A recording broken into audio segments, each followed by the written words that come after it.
Drama आपका है वो माशाल्लाह मतलब इट्स एवरीवेयर शेयर एंड उसकी बातें भी बहुत है। सो टेल मी, दानिश के साथ सारे लोग के साथ काम करके कैसा लग रहा है? दानिश के साथ क्योंकि मैंने उसको देखा हुआ था शुरू जब स्टार्टिंग के डेज में उसके साथ मिला हुआ था, तो उसके बाद हमारा एक बहुत बड़ा गैप आया।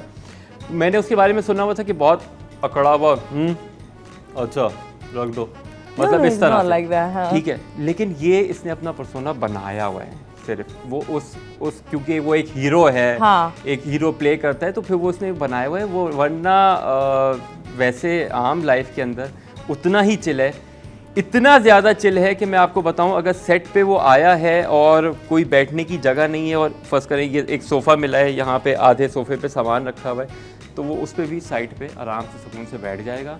वो ये नहीं करता कि मेरा सोफ़ा कहाँ है, ये कहाँ है, वो कहाँ है, मेरी ये चीज़ कहाँ है, मेरा वो चीज़ कहाँ है। तो कामयाब लोगों की निशानी यही होती है, जिस तरह का माहौल मिला हुआ है उसमें एडजस्ट करें और अपने काम पे ज़्यादा ध्यान दें। Absolutely, and I also think that लोग आपके बारे में, मैं बोलती हूँ कैरेक्टर आप हो, रेपुटेशन अवाम बनाती है, तो कैरेक्टरलेस नहीं होना चाहिए।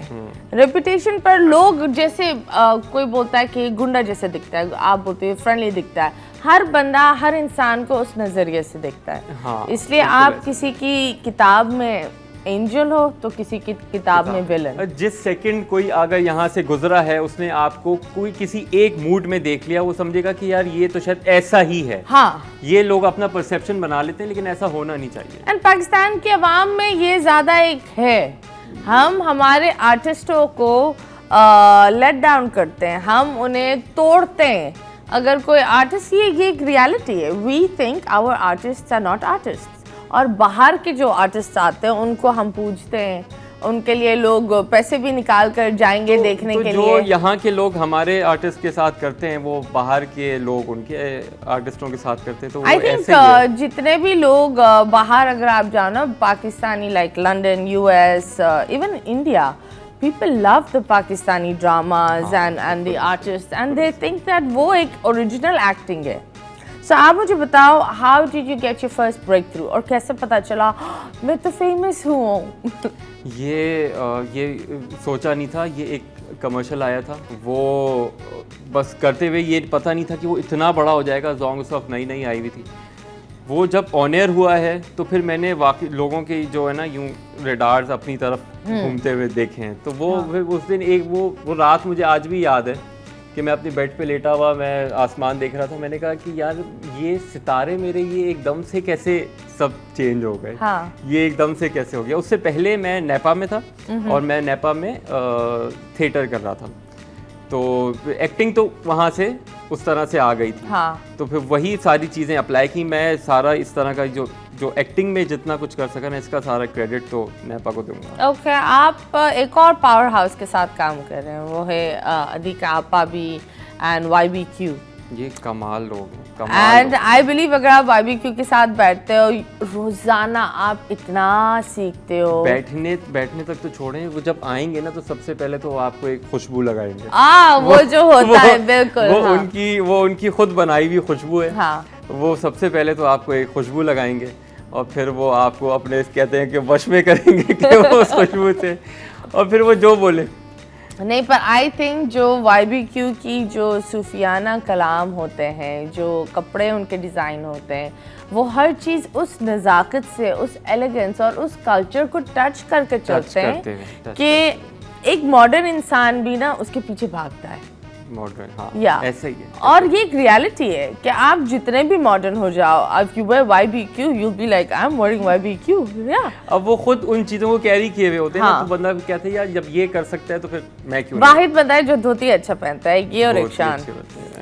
हाँ, ऑनेस्टली आई थिंक धोती बहुत कम लोग पहन सकते हैं, और बहुत कम लोगों ने हमारी धोती को लाइक अपनाया है। हम ज़्यादातर जाकर वेस्टर्न कल्चर में चले जाते हैं या दूसरे कल्चर्स को अपनाते हैं। सो ये जो रोल आपको मिला था, how did you get this role?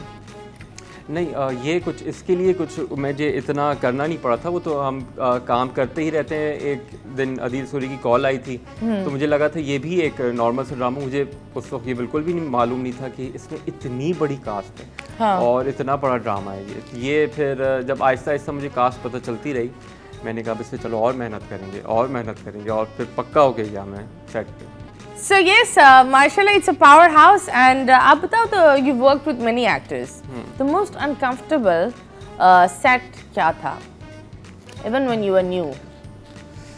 ये अनकंफर्टेबल जब होता है जब डायरेक्टर को ना आपका काम समझ में ना आ रहा हो। Okay. डायरेक्टर आपसे करवाना चाह रहा हो A और आप सोच के आए हो B, Okay. तो वो वाला जो फिर क्लैश होता है ना, फिर वो क्लैश तो ऐसा नहीं होता, लेकिन वो फिर मेरे लिए सेट पे जाना जो है वो एक होती है कि एक जंग होती है कि यार अब इस सेट पे जाना है, ये जो कराना चाह रहे हैं वो मुझे नहीं समझ आ रहा, जो मैं करना चाह रहा हूँ वो इन्हें समझ नहीं आ रहा। और एक और चीज़, एक हमारे बहुत अच्छे डायरेक्टर हुआ करते थे आरिफ खान साहब। Okay.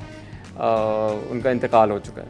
वो इतने पुराने थे कि उन्होंने मोहम्मद अली साहब को डायरेक्शन दी हुई है, वो उसके साथ उन जैसी डायरेक्शन वो अभी तक मैंने इस तरह से किसी का काम नहीं किया। वो मतलब आप कैमरे के सामने उठो बैठो, वो मतलब इतना ऐसा लगता था इतना काम करके जा रहे हैं ना कि थक गए यार आज, और अगर 2 दिन की भी शूट हो गई तो तीसरे दिन इनके साथ काम करना जो है ना बहुत मुश्किल हो मिल सकती है। हाँ। नहीं तो ऑफ कोर्स ये सारी चीजें तो होती है, बट माशाल्लाह when you see your character, एक होता है ना इतने सारे कैरेक्टर्स होते हैं एंड उस कैरेक्टर में से भी आपका भी एक कैरेक्टर एक हाईलाइट होता है, so it is a big win for you.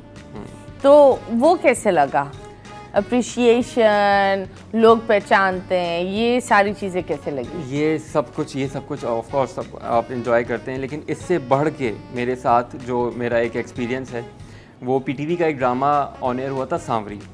वो उसमें एक मजावर का कैरेक्टर था, वो मज़ार पे मज़ार की देखभाल करता था। तो वहाँ एक लड़की आती तो उसको उसकी मोहब्बत हुई, इस लड़की कहीं और शादी हो गई, एक इस तरह की स्टोरी थी। और फिर वो एक अपने उसमें सूफीज़म की तरफ और ज़्यादा माइल हो गया। उस ड्रामे से बाहर से एक कॉल आई थी, जर्मनी से आई थी मेरा ख्याल है। तो वहाँ उन्होंने कहा कि हमने ये ड्रामा देख के जो है हमने इस्लाम कबूल किया है। ओह तो माशाल्लाह। वो मेरे लिए सबसे बड़े ऑनर की बात है। तो इस तरह के ड्रामे अब नहीं बन रहे हैं, इसका बहुत बड़ा अफसोस है। लेकिन अगर वो सांवरी ड्रामा में ख्याल है अभी भी यूट्यूब पे मिल जाएगा, तो वो एक ये इस चीज़ को मैं अपने लिए बहुत बड़ी अचीवमेंट समझता हूँ। No, it is a big win, like I said, दुनिया में और आखिरत के लिए भी। I think हम दुनिया के चक्कर में भागते हैं इतना है कि आखिरत के लिए कुछ नहीं रखते। ये एक हमारे अंदर एक इशू भी है, that we do not understand कि ये सारी चीज़ें यहीं रह जाती है, और जो आप लोग ले जाते हैं वो है अच्छी नीयत, अच्छे काम और अच्छा दिल, वो बहुत ज़रूरी होता है। सारी चीज़ें यहीं रह जाती हैं और इतने ज़्यादा मज़े आ भी नहीं रहे होते। वो अभी हम जो बात कर रहे थे कि अब तो ऐसा शायद होने लगा है कि जब आप बहुत देर बाद चेयर से उठें तो पहले फिर अपनी अलाइनमेंट सीधी करनी पड़ती है। वो ये हमें बता रहा है कि कमर में चुक पैती है, चुक पै गई। हाँ, तो मुझे ये बताओ, जब बात होती है, ये तो काम की एक बात चल रही है, व्हाट अबाउट पर्सनल लाइफ, शादी, प्यार?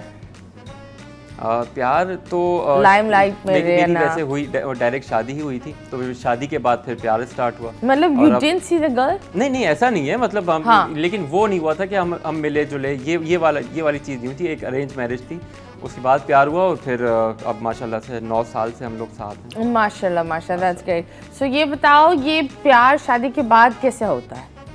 बहुत दफ़ा बहुत सारे लोग एक तो मैं हमेशा ये वाली बात कहता हूँ, ये प्यार वो होता ही नहीं है जो शाहरुख खान ने लोगों के दिमाग में वो बिठा दिया है कि यार ये प्यार है। प्यार परफेक्ट नहीं है। वो तो सिर्फ एक अपनी फिल्म बेचने के वाला प्यार है। असली इस चीज़ का दुनिया से कोई ताल्लुक नहीं है। प्यार रिस्पेक्ट है, प्यार अपने आप को मोल्ड करना है दूसरे को देखते हुए।